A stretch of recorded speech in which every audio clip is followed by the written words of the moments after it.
మా వీడియోస్ నచ్చినట్లయితే లైక్ చేయండి, సబ్స్క్రైబ్ చేయండి. పక్కనే ఉన్న గంట సింబల్ నొక్కి ఆల్ అనే ఆప్షన్ను సెలెక్ట్ చేసుకోండి. బాలీవుడ్ స్టార్ దీపికా పదుకునే ప్రస్తుతం తీవ్ర నెగటివిటీని ఎదుర్కొంటోంది. కల్కి 2 నుండి సందీప్ రెడ్డి వంగ సినిమా నుండి తొలగించబడటంతో ఆమె సౌత్లో అవకాశాలు కోల్పోతోంది. ఈ నేపథ్యంలో ఆమె తన తొలి హాలీవుడ్ చిత్రం ట్రిపుల్ ఎక్స్ సీక్వెల్ కోసం మళ్లీ హాలీవుడ్కు పయనమవుతోంది. అక్కడైనా ఆమె విజయం సాధిస్తుందో లేదో చూడాలి. దీపికా పదుకొనే బాలీవుడ్ స్టార్ బ్యూటీగా పేరు సొంతం చేసుకున్న ఈమె గత కొన్ని రోజులుగా నిత్యం వార్తల్లో నిలుస్తూ నెగిటివిటీని ఎదుర్కొంటోంది.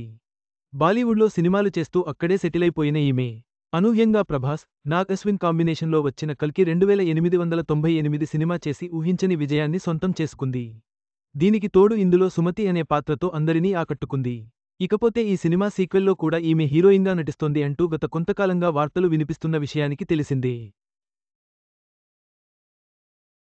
అయితే ఈ సినిమా అయిపోయిన వెంటనే ఈమె మళ్లీ ప్రభాస్ సినిమాలో అవకాశం దక్కించుకుంది. అయితే డైరెక్టర్ సందీప్ రెడ్డి వంగ వీరిద్దరి కాంబినేషన్లో స్పిరిట్ మూవీ తెరకెక్కుతుండగా మొదట దీపికానే అనుకున్నారు. కానీ ఈమె పెట్టిన డిమాండ్స్ కారణంగా అతడు సినిమా నుంచి ఆమెను తప్పించాడు. అయితే అప్పట్లో ఆమె అప్పుడే బిడ్డకు జన్మనివ్వడంతో ఆమె అడిగిన కోరికలలో తప్పులేదు అని చాలామంది ఆమెకు అండగా నిలిచారు. అయితే ఇప్పుడు రీసెంట్గా కల్కి 2 నుండి కూడా దీపికాను తప్పించడంతో దీపికాపై నెగటివిటీ బాగా పెరిగిపోయింది. అలా ట్రోల్స్ బాగా వస్తున్న నేపథ్యంలో ఇటీవల ఒక పోస్ట్ పెట్టి మనం ఎవరితో పనిచేస్తున్నామనే విషయాన్ని దృష్టిలో పెట్టుకోవాలని, ఇది తనకు షారుఖ్ ఖాన్ గత కొన్ని సంవత్సరాల క్రితమే నేర్పించారు అంటూ రూమర్స్కి ఇండైరెక్టుగా చెక్ పెట్టింది. భారీగా పెరిగిపోతున్న నెగిటివిటీ ప్రస్తుతం అల్లు అర్జున్, అట్లీ కాంబినేషన్లో వస్తున్న సినిమాలో హీరోయిన్గా అవకాశం అందుకుంది. ఇక్కడ ఆమె డిమాండ్ చేసినంత రెమ్యూనరేషన్ కూడా ఈ చిత్ర నిర్మాత ఇవ్వడానికి ముందుకు వచ్చారు.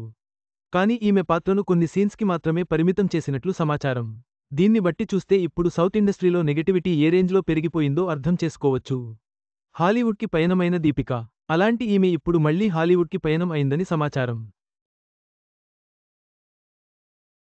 ఇప్పటికే తన తొలి Hollywood movie triple X return of Xander Cage సినిమాతో ఆకట్టుకున్న విషయానికి తెలిసిందే.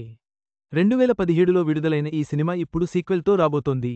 ఇందులో దీపిక మరోసారి భాగం కాబోతున్నట్లు సమాచారం. దీపికకు అండగా హాలీవుడ్ బృందం. ఇక్కడ ఊహించని ట్విస్ట్ అందరినీ ఆశ్చర్యపరుస్తోంది. ఈమె ప్రస్తుతం బిడ్డ ఆలనా పాలనా చూసుకుంటున్న విషయానికి తెలిసిందే. ఈ మేరకు ఈ సినిమా షూటింగు ముంబైలో చేయమని కోరడంతో హాలీవుడ్ టీం కూడా ఓకే చెప్పిందట. త్వరలో దీనికి సంబంధించిన వివరాలను అధికారికంగా వెల్లడించనున్నారు. దీపిక తన రేంజ్ ఏంటో చూపించబోతోందా? ఏది ఏమైనా సౌత్ సినీ ఇండస్ట్రీలో ఇటు నార్త్ సినీ ఇండస్ట్రీలో తనకు పూర్తి వ్యతిరేకత నెలకొన్న నేపథ్యంలో వీరందరికీ తన రేంజ్ ఏంటో చూపించడానికి ఏకంగా హాలీవుడ్ చిత్ర బృందాన్ని ఇక్కడికే రప్పించి ముంబైలోనే షూటింగ్ చేసేలా ప్లాన్ చేస్తోంది అంటూ ఇది విన్న నెటిజన్స్ కామెంట్లు చేస్తున్నారు. ఏది ఏమైనా మాతృత్వంపై తనకున్న బాధ్యతలను ఆమె ఇలా నెరవేర్చుకుంటోంది. దీనిని తప్పుపట్టాల్సిన పనిలేదు అంటూ కామెంట్ చేస్తున్నారు. మొత్తానికి అయితే హాలీవుడ్లోకి మళ్లీ అడుగుపెడుతున్న ఈ ముద్దుగుమ్మ ఎలాంటి రికార్డ్స్ క్రియేట్ చేస్తుందో చూడాలి. ఒకవైపు బాలీవుడ్, సౌత్లో అవకాశాలు సన్నగిల్లుతున్న ఈ తరుణంలో దీపికా పదుకునే తిరిగి హాలీవుడ్కు వెళ్లడం చర్చనీయాంశంగా మారింది. ట్రిపుల్ ఎక్స్ సీక్వెల్తో ఆమె తన కెరీర్లో కొత్త మలుపు తిరుగుతుందా లేదా అనేది వేచి చూడాలి.